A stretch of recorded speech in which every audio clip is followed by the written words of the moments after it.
Carissimi amici del buon vino, buongiorno. Alors si vous rejoignez cette vidéo, c'est que vous avez peut-être ou certainement acquis le coffret Taste It Prestigio.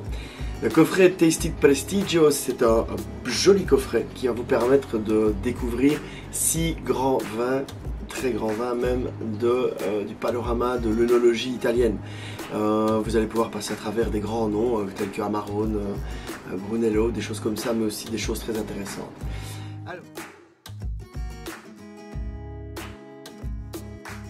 Alors, le premier vin rouge du coffret qu'on va vous présenter, c'est ceci. Alors, c'est un vin qui s'appelle Sassella Riserva, millésime 2015, Valtellina Superiore de chez Aldo Renoldi. Il y a beaucoup de choses à dire sur ce vin, hein. D'abord, vous parler du vigneron, avant de vous parler de la localisation, parce que la localisation est très importante pour ce vin. Le vigneron, c'est la maison Renoldi. C'est une maison qui est où se succède en fait de père en fils déjà maintenant depuis quelques générations, une famille de passionnés de vignerons vraiment intéressants qui sont dans un terroir complètement magnifique. Alors aujourd'hui à la tête du domaine c'est Aldo Renoldi qui doit avoir la petite cinquantaine d'années. C'est lui qui gère ce domaine de main de maître et il a déjà apporté sa pierre à l'édifice puisqu'il a vraiment structuré la gamme en multipliant les étiquettes pour faire des cuvées, on va dire vraiment parcellaires, voire des cuvées qui correspondent un peu, comme on dit en Bourgogne, au climat. Alors, Renoldi, c'est un domaine qui est situé dans la Valtellina. La Valtellina, c'est une zone de production de vin qui est située dans le nord de la Lombardie, vraiment à la frontière suisse. Mais alors, ce qui est important, c'est que c'est en montagne. Donc on est sur des zones de production de vin qui sont vraiment montagneuses. Et je vous dis montagne, c'est pas des collines. On est vraiment à flanc de roche. Et on a des vignes vraiment partout. Et croyez-moi, j'ai visité la Valtellina, je n'avais jamais vu ça. Je me demande quelle idée ils ont pu avoir un jour d'aller mettre des vignes à des endroits pareils. Et vous avez des petites terrasses qui sont accessibles uniquement par l'homme. Il faut descendre en rappel, donc comme des alpinistes. Ensuite, ils font leur travail on va dire de viticulture et après ils remontent comme ils peuvent, hein, c'est assez impressionnant. Et au moment des vendanges, ils descendent en rappel également, ils remplissent les cageots avec le raisin et c'est des hélicoptères qui viennent chercher les cageots de raisin qui vont ensuite partir à la presse et à la vinification. Alors, la cuvée qu'on vous propose là s'appelle Sassella Riserva. Sassella, c'est un des nombreux lieux-dits, nombreux climats, nombreuses sous-zones, on peut appeler ça comme on veut, qui existent dans la Valtellina. Les plus connus sont Sassella, vous avez le climat, l'Inferno, vous avez Grumello également. Ce sont toutes des petites parties de montagne qui vont donner des résultats fort différents, de par leur exposition, de par leur altitude. C'est vraiment des endroits où on va cultiver tout le temps le même raisin, le même cépage et obtenir des résultats différents. C'est vraiment comparable à la Bourgogne où finalement avec du pinot noir qui est planté partout, on peut avoir vraiment des résultats complètement différents d'une appellation à l'autre. Au niveau du cépage qui est utilisé pour ce vin, c'est la Chiavenasca. La Chiavenasca, c'est le nom lombard du Nebbiolo. Le Nebbiolo, comme vous le savez, c'est un cépage qui est utilisé dans les Langhes, dans le Piémont, pour produire notamment le Barolo. Donc on peut vraiment parler du Barolo des montagnes et c'est vraiment très intéressant. Ce vin-ci a subi un élevage sur barrique. Alors c'est une Riserva. Les Riserva chez Renoldi, c'est pas produit toutes les années, c'est uniquement produit les années exceptionnelles. 2015 est une année exceptionnelle en Valtellina. On fait la Riserva en général avec une sélection drastique des meilleures grappes cueillies à pleine maturité et également s'en suivent un long passage sur le bois, ici en l'occurrence au moins 2 ans. C'est un vin que vous allez pouvoir déguster maintenant déjà parce que c'est 2015, ça s'est un peu affiné, mais si vous avez la patience d'attendre, c'est un vin qui va vraiment évoluer en bouteille en se faisant oublier dans votre cave et le résultat n'en sera que plus explosif. Je vous invite maintenant à passer la dégustation et je vous souhaite bien du plaisir avec ce Sassella Riserva 2015 de chez Aldo Renoldi.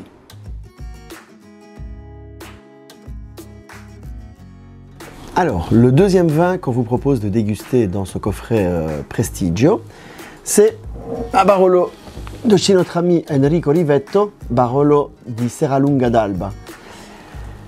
Qu'est-ce qu'on peut vous dire sur ce vin? Pas mal de choses. D'abord, la première chose, c'est de parler du vigneron. Donc Enrico Rivetto, c'est quelqu'un qui a été un pionnier dans le changement de manière de travailler au niveau de l'élaboration du vin et surtout de l'agriculture de la vigne. Alors, Enrico Rivetto est un vigneron un peu fou qui a décidé de reconvertir tout son domaine en agriculture, non pas biologique, mais biodynamique.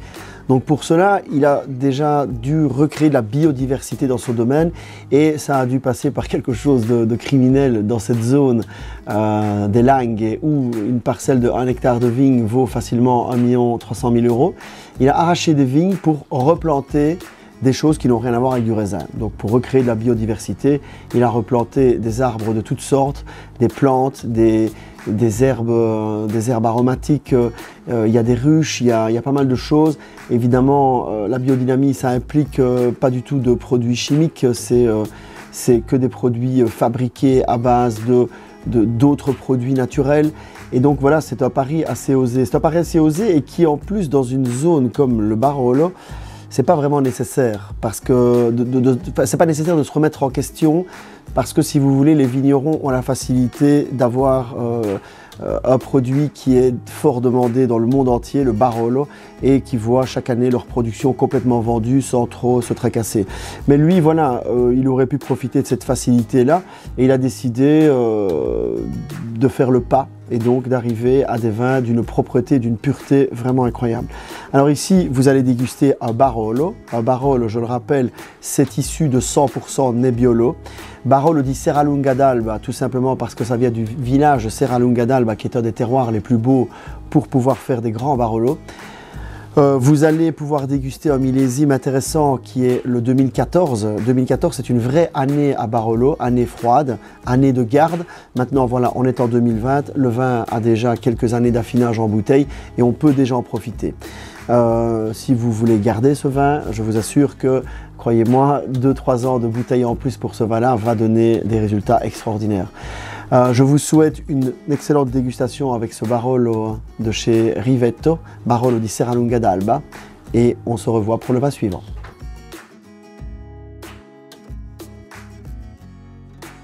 Nous arrivons maintenant au troisième vin de ce box Prestigio et je vais vous présenter avec grand plaisir un vin extraordinaire qui est ce Vino Nobile di Montepulciano Riserva Vigneto Fossatone de 2013. Élaboré par Luca Tiberini et son fils Niccolò.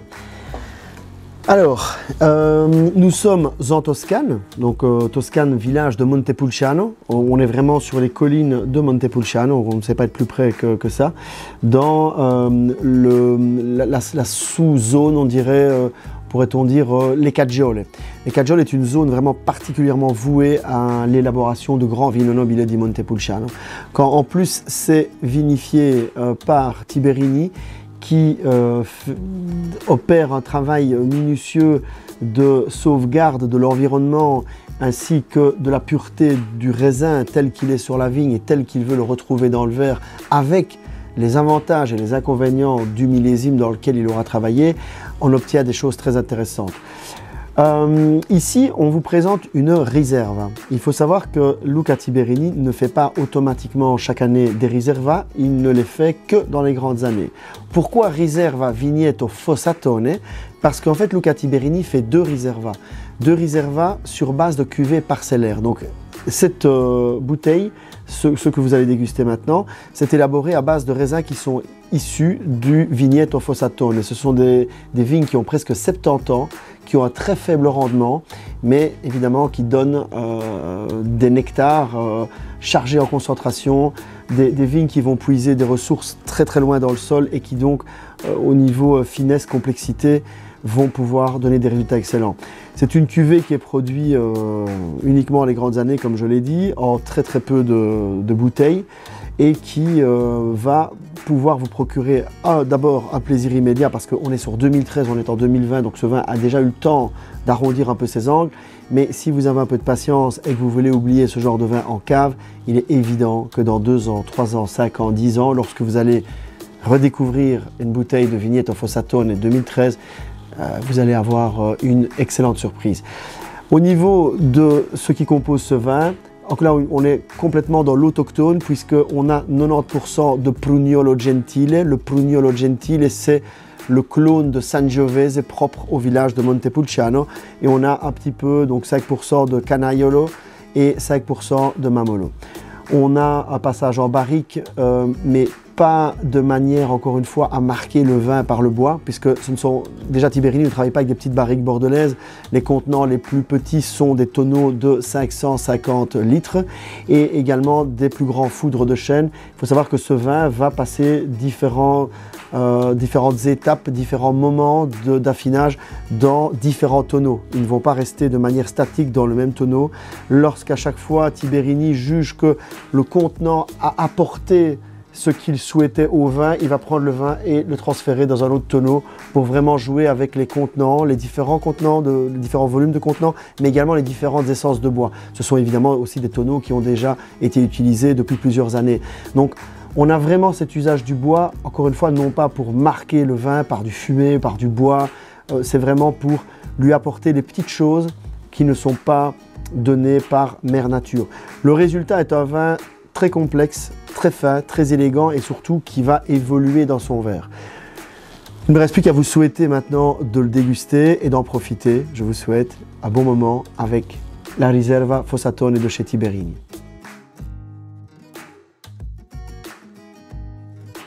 Le quatrième vin qu'on vous propose de découvrir dans ce box Prestigio, c'est un vin, un grand classique, un grand nom. C'est un Brunello di Montalcino de chez Podere la Vigna et surtout du millésime 2015.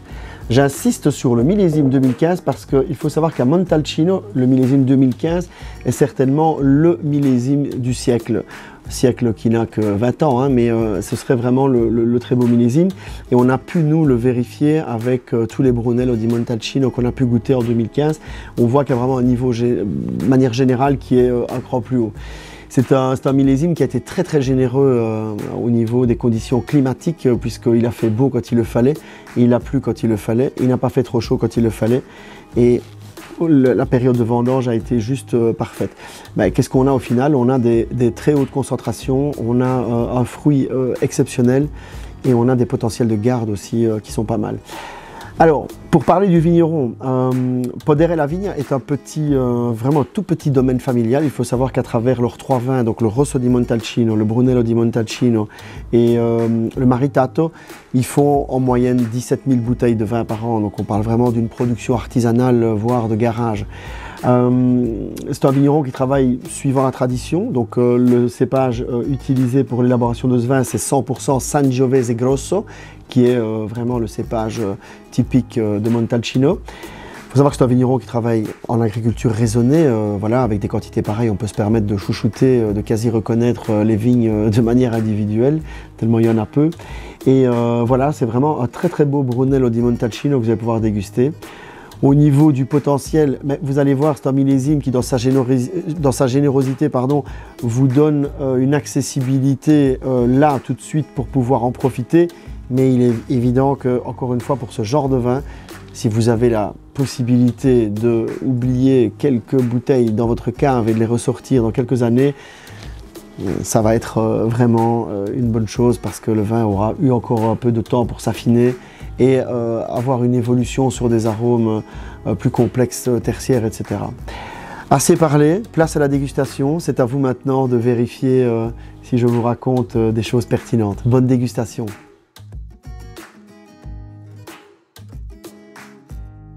L'avant-dernier vin à déguster dans ce box Prestigio, c'est un magnifique Amarone de la Valpolicella Classico de chez nos amis de chez Vigneti di Ettore. Au niveau du vigneron, il faut savoir que le domaine Vigneti di Ettore est situé en plein cœur de la Valpolicella. La Valpolicella qui est une bande de terre qui s'étend du village de Bardolino qui est situé sur les rives du lac de Garde jusqu'au nord-est de Vérone. C'est une zone fort connu en Italie et voué à l'élaboration de grands vins, à l'identité unique et à la personnalité explosive. Qu'est-ce qu'on trouve comme vin dans cette zone-là? Ce sont les Valpolicella, les Ripasso de la Valpolicella et les Amarone de la Valpolicella. Alors, Vigneti di Ettore, il faut savoir qu'il est en conversion bio, il sera certifié en 2021. C'est un domaine familial également qui travaille de manière très propre et très raisonnée au niveau de l'environnement et de ce que le consommateur va devoir mettre dans son corps. Alors, les cépages utilisés pour cet Amarone, ce sont les grands classiques, hein, ce sont la Corvina, le Corvinone, la Rondinella, la Croatina et l'Oceletta. Donc on parle de cépages strictement autochtones qu'on ne retrouve nulle part d'autre en Italie. Ils n'ont vraiment que leur berceau naturel que dans la Valpolicella. On a un très long passage en barrique d'au moins 2 ans. Et évidemment, on est sur un Amarone. Hein, donc la méthode de vinification à elle-même fait que ce vin a une personnalité unique. Il faut savoir que lorsqu'on récolte les raisins, on va les laisser passerier durant au moins une centaine de jours avant de les presser. Et donc, ça va faire que ce vin va perdre énormément en humidité, on va perdre beaucoup d'eau, ils vont se déshydrater, ça va augmenter la concentration et donc donner des vins avec beaucoup d'épaisseur, beaucoup de concentration et beaucoup de longueur. Ce sont des vins aussi qui ont cet aspect rondeur assez impressionnant et ça c'est dû à la concentration et au sucre résiduel de tout ce raisin. Et voilà, c'est un vin que vous allez pouvoir déguster tout seul, hein. C'est un vin qui se suffit de par lui-même. Vous allez pouvoir le déguster aussi bêtement avec un gâteau au chocolat ou alors il aura aussi une belle place sur une table avec un gibier mijoté. C'est un vin assez puissant, hein. C'est un vin qui va faire directement, oui, ici on est sur 16 degrés d'alcool, mais bon, c'est normal. Et voilà, je vous propose maintenant de déguster ce torrent de Caresse tout seul et je vous souhaite une très bonne dégustation.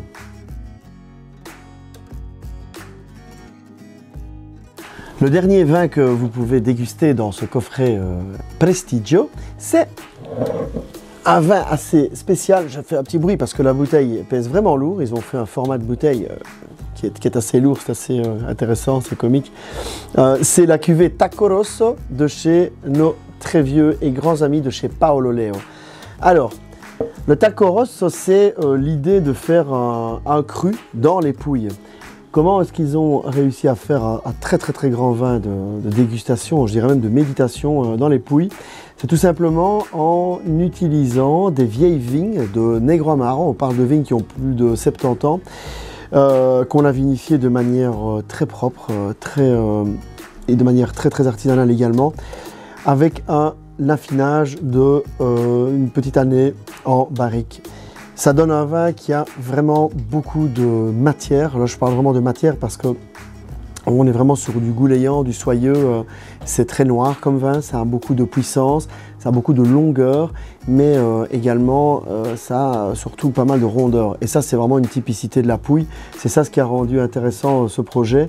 Et le résultat est vraiment fabuleux. C'est un vin qui a déjà gagné pas mal de prix en Italie, notamment au nez à la barbe de grandes dénominations comme des Amarone ou des choses comme ça. Un vin qui est très intéressant, que vous pouvez mettre sur une belle table. C'est un vin aussi très immédiat. La Pouille a justement cette espèce de qualité de pouvoir mettre des vins sur le marché qui ont ce caractère immédiat, ils sont prêts à boire. Vous pouvez également l'oublier un peu en cave, ça ne lui fera pas de mal. Mais là, aujourd'hui, certainement, vous allez déjà bien en profiter. Je vous souhaite une excellente dégustation avec ce Tacco Rosso de chez Paolo Leo.